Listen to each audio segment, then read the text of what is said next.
Hello, I am N. Kripa, Assistant Professor, Department of Biomedical Engineering from Bharat Institute of Higher Education and Research, Chennai 73. We are going to see about the course Biosensors and Measurements. And the topic we are going to cover is biosensors application. There are various biosensors being used in research field. Not only that, even in diagnostic applications also, biosensors are being used variedly in different applications and in different departments. So here we are going to see some of the examples, its applications and its working procedure of biosensors. So a biosensor or devices used to detect the presence or concentration of a biological analyte, such as at a biomolecule, a biological structure, or a microorganism. Biosensors consist of three parts: a component that recognizes the analyte and produces a signal transducer, and a reader device. So these are all the three components of biosensors. Biosensors can be classified by their biotransducer type also. So the most common type of biotransducers used in biosensors are the like electrochemical, physical, and optical. So under electrochemical we have amperometric, potentiometric, impedometric, and voltometric. Under physical we have piezoelectric, thermometric. In optical we have direct optical detection, labeled optical detection.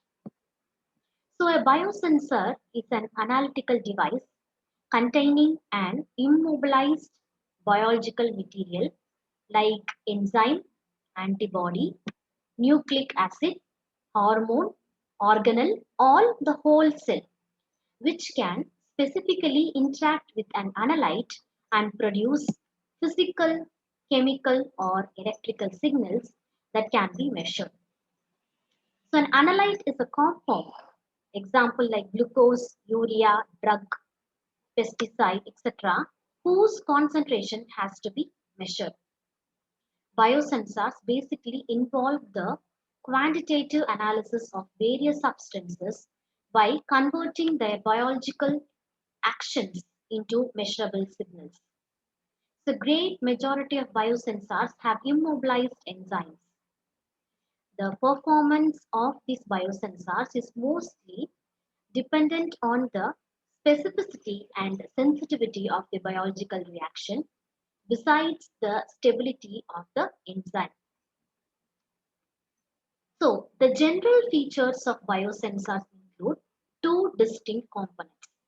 The first is the biological component like enzyme, cell, etc. And the second is the physical component, which is like a transducer, amplifier, etc.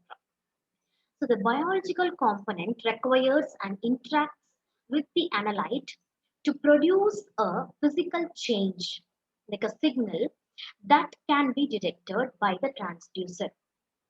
So in practice, the biological material is appropriately immobilized on the transducer, and the so prepared biosensor can be repeatedly used several times, maybe around 10,000 times, or for a longer period like many months also. So these are all some of the types of biosensors, and the biosensors based on biotransducers like electrochemical biosensor, optical biosensor, electronic biosensors, gravimetric biosensors, pyroelectric biosensors, and piezoelectric biosensors. So in which we will be seeing some of the examples of these each type. So the principle of biosensors is the desired biological material, so usually like a specific enzyme, is immobilized by conventional methods like physical or membrane entrapment, non-covalent or covalent binding. So this immobilized biological material is in intimate contact with the transducer. So the analyte binds to the biological material to form a bound analyte, which in turn produces the electronic response that can be measured. So here we have a biological material plus analyte, which is combined together to form a bound analyte, which in turn will be having a biological response, and then it goes on for electronic response, and then it goes on for the measurement. So in some instances, what happens? This analyte is converted to a product which may be associated with the release of heat, gas, or either like oxygen, electrons, or hydrogen ions. The transducer can convert the product which is being linked changes into electrical signals which can be amplified and measured. So here with this block diagram, we have a sample analyte which is to be analyzed. It may be either enzyme or antibody or nucleic acid or bacteria or either a cell or maybe a tissue or an organelle. So each of this bioreceptor molecule recognizes its own sample analyte, and then it is given to a signal transduction either with the form of a heat or light or any kind of mass change, pH change. With all these things, it makes the transduction, and then the signal conditioning happens like amplification, filtration, analog to digital conversion, linearization, compression, and all these things happens, and then at the last is given as a electrical signal. This electrical signal can be got as output either in the form of any LEDs or any in the form of a printer, or you can see it in a screen, computer screen. So this is the basic principle of biosensors. So for each biosensor, the concept is the same, but the method of using it may be different for each biosensor. So let us see some of the examples of these biosensors and its working. The first one we are going to see is chemical biosensor.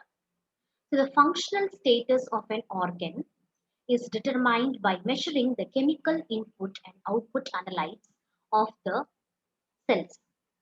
So a chemical biosensor is a sensor that produces an electrical signal proportional to the lambda, that is the concentration of biochemical analytes.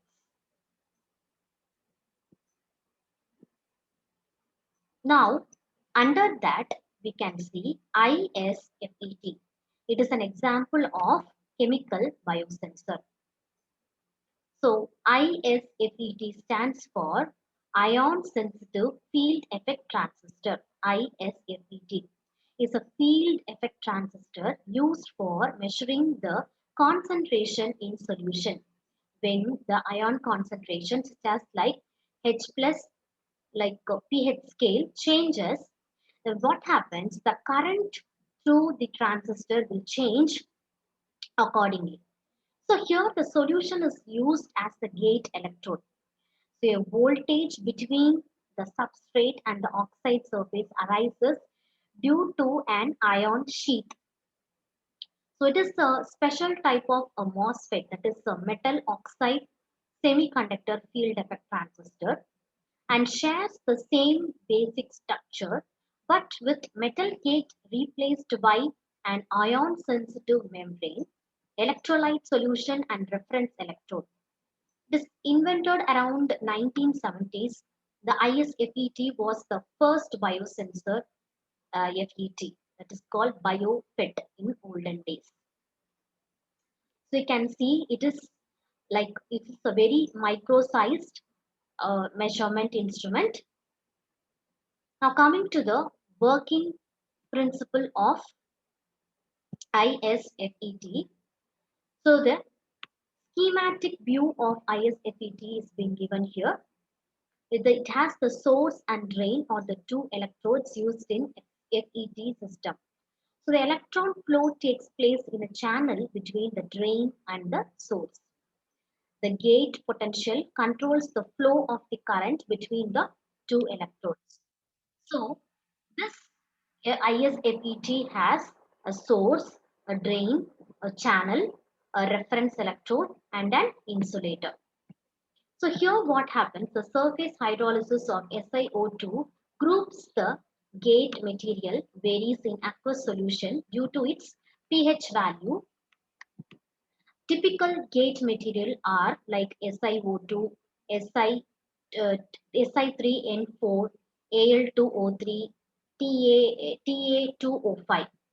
So usually silicon materials and combinations has been used. So mechanism which is responsible for the oxide surface charge can be described by the size binding model, which is like describes the equilibrium between the Si over the surface sites and the H plus ions in the solution. So an ISFET source and drain are constructed as for a MOSFET. The gate electrode is separated from the channel by a barrier which is sensitive to hydrogen ions and a gap to allow the substance under test to come in contact with the sensitive barrier. The ion sensitive field effect transistors are the novel integrated device in the micro electrochemical lab on the chip system, like a lab on a chip. So these are the common type of chemically sensitive field effect transistors, and the structure is same as the general metal oxide semiconductor field effect transistor. So in general, the field effect transistor consists of three terminals, that is the source, the drain, and the gate. The voltage between the source and the drain of the FET regulates the current flow in the gate voltage. Specifically, the current control mechanism is based on an electric field generated by the voltage which is applied on the gate. So the current is also conducted by only one type of carrier, that is electrons or either holes, depending upon the type of FET, like either N channel or P channel. So a positive voltage is applied on the gate causes positive charges like free holes to be repelled from the region of the substrate under the gate. So these positive charges are pushed downward onto the substrate, leaving with the acceptor atoms. The positive gate voltage also pulls negative charges like electrons from the substrate, in effect created electrically, binding the source and the drain region. So this next what happens when a voltage is applied between the drain and the source with the created current, a current flow through this N channel, that is through the mobile electron N-type FET. In this case, the P-type semiconductor applying a positive gate voltage depletes carriers and reduces the electric field which develops in the vertical direction. So this field controls the amount of charge in the channel, and thus it determines the conductivity of the channel. The gate voltage applied to accumulate the sufficient beat of N channel, that is the P channel FET, which is positive. So with these properties, the FET can be configured as a biosensor by modifying the gate terminal with molecular receptors or ion sensitive or ion selective membranes for the analysis of interest. The binding of a charged biomolecule results in depletion or accumulation of carrier caused by change of electric charges of the gate terminal. Now coming to the characteristics, advantages and applications, disadvantages of ISFET. The general characteristics of pH ISFET are as follows. The chemical sensitivity of the ISFET is totally controlled by the properties of electrolyte. And there are different types of organic materials for pH sensors like Al2O3, Si3, N4, Ta2O5 have been like properties than SiO2 with more sensitivity and low drift. Now coming to the advantages of ISFET, the response is very fast and it is a simple integration with measurement and electronics, and it reduces the dimension of the probe biology. Now coming to the disadvantages of ISFET, the large drift requires inflexible encapsulation of the chip edges and with binding leads.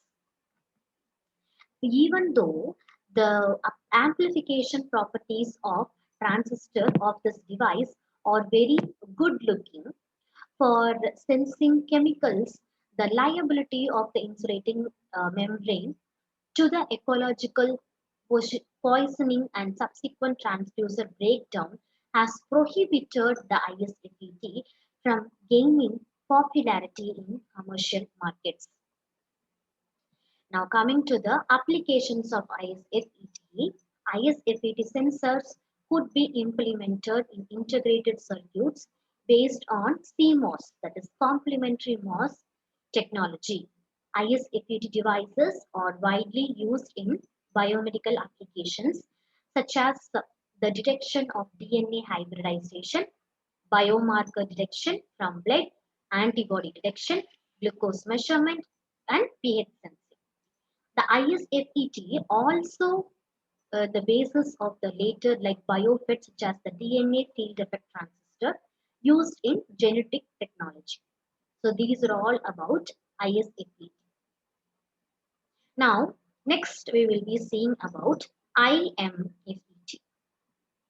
It is immunologically sensitive field effect transistors. These are analytical platforms that detect specific antigen antibody interaction and play an important role in wide range of applications in biomedical, clinical diagnosis, food safety, and monitoring contaminations in the environment. This field effect transistor immunosensors have been developed as promising alternatives to conventional immunoassays, which require complicated process and long time data acquisition. The electrical signal of FET-based immunosensors is generated as a result of the antigen-antibody uh, conjugation. So FET biosensors present real-time and rapid response, require small sample volume, and exhibit high sensitivity and selectivity. Now coming to the working and principle of it. So the bioreceptor produces a recognition signal when its receptor binds to the desired biological element. That is like a DNA fragment. The green components from the measurement of biosection of the system. Now, as you can see, we have a transducer as the first component in which the BIOS recognition element, that is the bioreceptors, in which takes out its own kind of from its solution, any kind of solution which we are going to give. And the next is analog digital converter, and then it is being processed in the processor, and then it is being displayed either in the form of printer or we can see in the computer screen. So biosensors are defined as an analytical device combining functional materials or biological elements for the selective detection of an analyte. The recognition system consists of biological receptors, for instance, like enzymes, cellular receptors, antibodies, nucleic acids such as microorganisms or artificial biomimetic materials, all equipped with biochemical mechanism for recognition. Moreover, these bio devices are capable of providing quantitative or semi-quantitative analytical information by forming specific biological recognition complexes such as enzyme substrate, antigen, antibody, etc., which are able to convert the chemical changes into measurable signal by means of a physiochemical transduction system. So immunosensors or biosensors that detect either the sensitive biological elements like antibodies or antigens through the event of formation of specific antigen antibody complexes. The detection of antibody is preferred and these biological elements are often properly immobilized on the surface of the transducer. So an antibody is a large protein in a Y shape that consists of highly ordered sequence of hundreds of amino acids. Okay. And specifically, um, these chains have both constant and variable region, and the antigen binding takes place at very light complemented determining regions like CDR. So antibodies are glycoproteins which is produced by the immune system to identify and neutralize foreign immune response, therefore triggering the production of antibodies. So these antibodies in turn identify and bind to antigen with extremely high specificity and a minor change in the chemical structure of an antigen can dramatically reduce its affinity of an antibody. So thus an antibody must be specific, have a stable and strong interaction with the antigen and may be able to be an immunosensor. Okay. And polyclonal antibodies are generated by multiple cells and can bind to the antibodies and are produced from immune cells identical to the parent cells and recognize specific epitopes, which is of an antigen, thus conferring higher selectivity than polyclonal. So there is a plethora of commercially available antibodies of their production is generally mediated by immunizing an animal with an foreign infection to produce an immune response. The immunosensors may be useful to monitor and quantify the function of the immune system, detecting the presence of specific antibodies or antigen if the body fluids. Therefore, they can be considered as uh, viruses and bacteria, which find an important role in food safety and pollutions, as pesticides and herbicides that are valuable in the environmental monitoring. So immunosensors can be divided into two groups, labeled and labeled free. The labeled immunosensors are designed in a way that the immunoreaction is measured through the detection of the labeling of a molecule with labels such as luminescence, fluorescence, radioactive, and epitope tags. So next, coming to the applications and the advantages of using this immunosensor. The principle of operation of IMFET device based on detecting changes in the electrostatic potential due to binding of an analyte. So this is the same mechanism of operation as glass electrode sensor, which also detect changes in the uh, analyte. So the same mechanism of operation is being used in the early 1920s. So due to the small magnitude of the change in surface potential upon binding of these biomolecules or changing pH, glass electrode require a high impedance amplifier, which increases the size and cost of the device. So in contrast, the advantages of IMFET device is that they operate is much smaller and more affordable than glass electrode based biosensor. So this means that IMFET have the capability to be the much smaller and more affordable, and the sub threshold region, then an exponential increase in current is expected for unit change in surface of the potential. IMFET can also be used for detection in fields such as medical diagnosis, biological research, environmental protection, and food analysis. Conventional measurements like optical, spectrometric, electrochemical, and SPR measurements can also be used to analyze biological molecules. Nevertheless, these conventional methods are relatively time consuming and expensive, involving the multi stage processes and also not compatible to real time monitoring. In contrast to IMFET. So IMFET are low weight, low cost of mass production, small size, and compatible with commercial planar processes for large scale circuitry, and they can also be easily integrated into digital microfluidic devices for lab on a chip. For example, a microfluid device can control sample droplet transport, whilst enabling detection of biomolecules, signal processing, and the data transmission using an all-in-one chip, that is a lab on a chip. So IMFET also does not require any labeling a step and simply utilizes a specific molecular, like example antibody or DNA, on the sensor surface to provide selectivity.